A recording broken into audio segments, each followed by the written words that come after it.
आज विना दप्तर शाळा शनिवार ही कागदापासून पंखा तयार करणे ॲक्टिव्हिटी वर्गात घेण्यात आली। विद्यार्थ्यांना बनवून दाखवलेली ही माझी ॲक्टिव्हिटी आणि प्रत्यक्ष विद्यार्थ्यांनी बनवलेल्या ॲक्टिव्हिटी।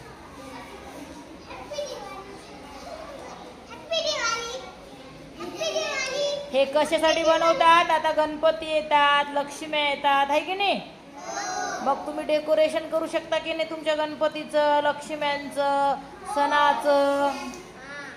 आणि पूर्वीच्या काळामध्ये पंखे सुद्धा असायचे असे हवा घालण्यासाठी। फॅन लाईटची सुविधा होती का? नाही। मग काय करायचे? असे हात पंखे असायचे आणि अशा हात पंख्यानं काय व्हायचं? हवा घालायचे।